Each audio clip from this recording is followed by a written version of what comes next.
Magandang balita mga Filipino senior citizens.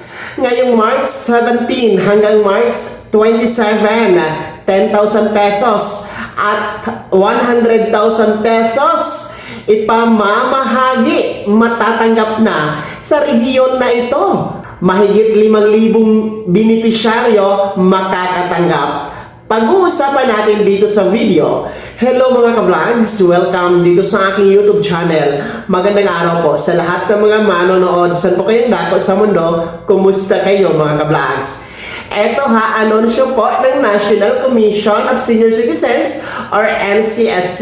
Magandang balita dahil nagsimula na po o magsisimula na ang first quarter nitong 2026 para sa cash distribution dito sa Expanded Centenarian Act Cash Gift o yung Republic Act 11982 na nagkakahalaga ng 10,000 piso, pati na po yung ating Centenarian Act of 2016 o Centenarian Cash Gift na nagkakahalaga ng 100,000 pesos. At magandang balita nga, alam nyo ba, simula ngayong March 17 hanggang March 27, meron pong cash distribution ang magaganap para sa Region 8 o Eastern Visayas Region, mga ka-vlogs. Yes, mga ka-vlogs, no?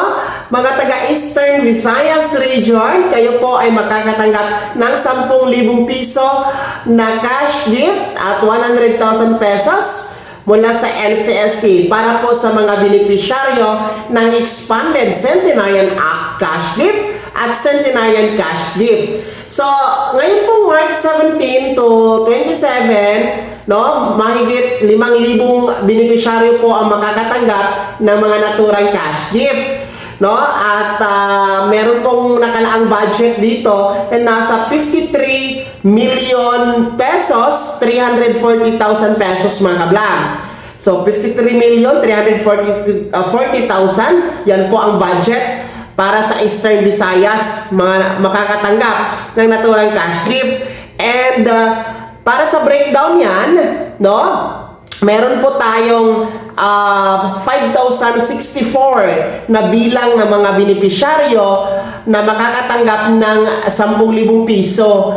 So, ito po yung mga nasa edad na 80, 85, 90, and 95 years old.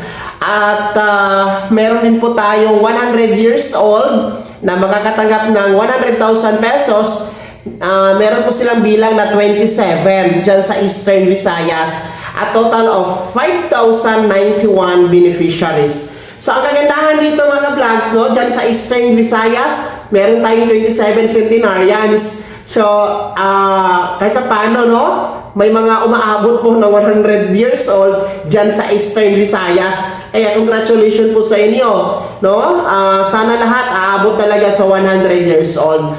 So, ang tabayanan nyo po, no, ang payout venue, makipag-coordinate po kayo sa inyong OSCA office, no, dyan sa Eastern Visayas, sa mga iba't ibang munisipyo, no, kung saan ang venue ng inyong cash distribution, mga ka-vlogs. Ang NCSC po ay nagpaalala po sa lahat ng mga nakakatanda na mahigpit pong pinagbabawal ang anumang solicitation, pagbabawas o deduction, o pagkuha po, no, ng halaga dyan sa matatanggap na 10,000 piso at 100,000 pesos cash gift ng NCSC, mga ka-vlogs, during the cash distribution. Bawal na bawal po yan magkaroon ng deduction o bawasan ng kahit sino man. So, maaari niyo pong i-report sa NCSC agad-agad kung meron pong pagkaltas na ginagawa sa inyong natatanggap na 10,000 piso or 100,000 pesos. Bawal po yan. May penalty po ang gagawa niyan, mga ka-vlogs. So, magandang balita po talaga ito para sa ating mga benepisyaryo ng Expanded Centenarian Act Cash Gift na 10,000 piso at 100,000 pesos Centenarian Cash Gift na andyan po sa Eastern Visayas Region 8, mga ka-vlogs. So, para po sa ibang region, no, actually, hindi lang naman Region 8 ang merong cash distribution. No, since ngayon ay nasa first quarter tayo, magtatapos na ang first quarter, no? Kasi ang first quarter, kasama po ang January, February, and March. So, since March 12 na tayo ngayon, magtatapos na tayo sa first quarter. So dapat po ay magkaroon talaga ng cash distribution lahat ng region bago sasapit ang April 1 kasi second quarter na ang April. So sa mga ibang region, makipag-coordinate kayo, mag-inquire kayo sa inyong NCSC Regional Office or sa OSCA Office na nasa LGU ninyo para malaman nyo din po kung kailan po ang cash distribution dyan sa inyong rehiyon. Ha, mga benepisyaryo ng Centenarian Cash Gift at Expanded Centenarian Cash Gift. Para sa mga gustong makasali dito, siguraduhin lamang po ang edad nasa insaktong 80, 85, 90, 95, or 100 years old.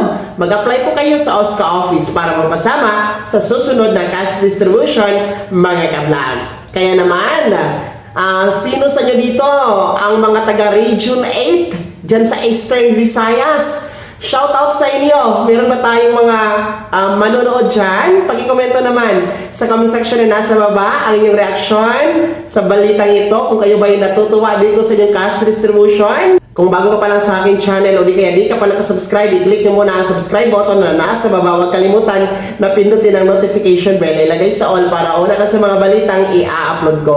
Maraming salamat po. God bless. Mag-ingat mga ka-vlogs.